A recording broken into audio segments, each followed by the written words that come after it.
एकरी 100 टन ऊस ऐकायला किती भारी वाटतंय ना. जर काय होईल आपल्या ऊसाचं उत्पादन जर कधी आपल्याला एकरी 100 टनापर्यंत भेटेल तर चला तर मग या व्हिडिओमध्ये संपूर्ण माहिती जाणून घेऊया.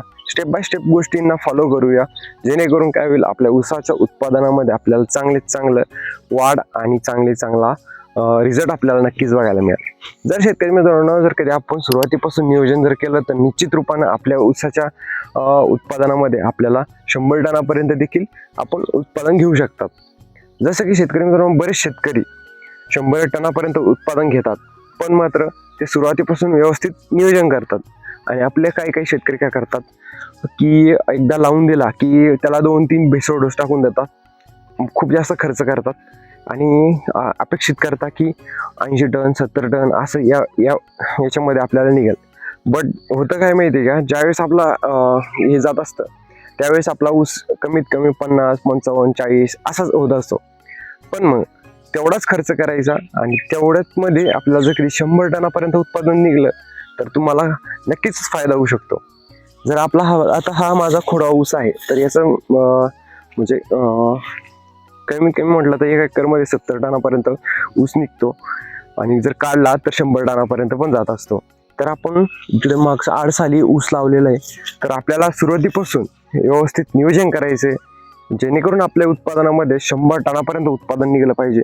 आणि त्याच गोष्टी मी सगळं आपले A to Z आपल्या सर्व शेतकऱ्यांना शेअर करणार आहे, जेणेकरून त्यांचा देखील आपला निश्चितच त्यांचा फायदा होऊ शकतो.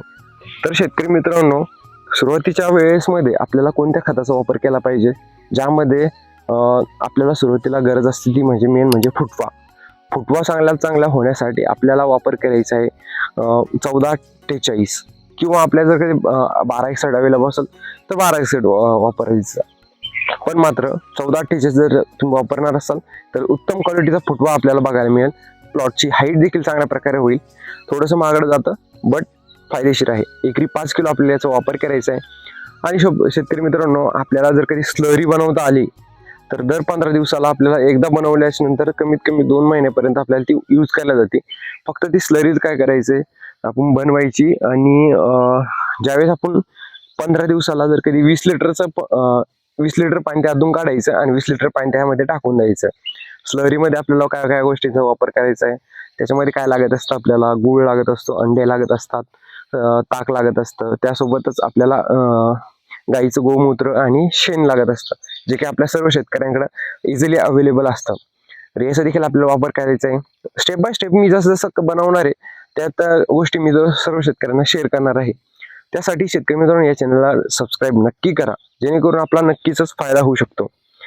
तर शेतकरी मित्रांनो आणि त्याच्या व्यतिरिक्त आपण जे काही खतं देत असतो, जसं काही युरिया आपल्याला आपण भेसळ डोसमध्ये टाकून देत असतो. बट आपण तेच जर युरिया जर कधी ड्रिपनं सोडला तर आपल्याला चांगला फायदा होऊ शकतो. त्याच्यामध्ये आपल्याला कोणकोणत्या गोष्टी घ्यायच्या आहे.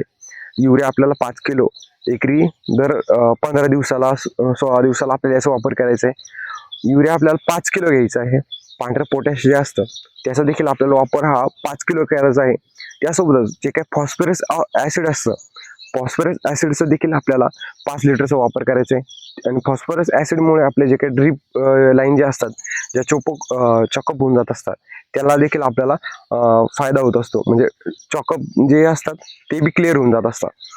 त्यासोबतच आपल्याला मॅग्नेशियम सल्फेट याचा देखील आपल्याला एकरी 5 किलो पर्यंत वापर करायचा आहे. 25 किलोची बॅग येत असते, 2500 रुपयाला येत असते.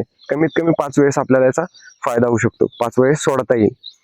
बाकी शेतकरी मित्रांनो सुरुवातीपासून जर कधी या डोसचा जर आपण जर कधी पाणी बंद करापर्यंत याचा वापर जर केला तर निश्चित रूपाने आपल्याला चांगला जो व्यक्ती सोडणार असेल त्या व्यक्तीला हा नक्कीच बघायला मिळू शकतो. बाकी शेतकरी मित्रांनो जर कधी तुम्ही जर कधी तुमच्या ऊस पिकाला जर ड्रिप नसेल तर ड्रिप देखील टाकून घ्या, जेणेकरून काय होईल खता औषधी आपल्याला ड्रिपद्वारे सोडता येतात.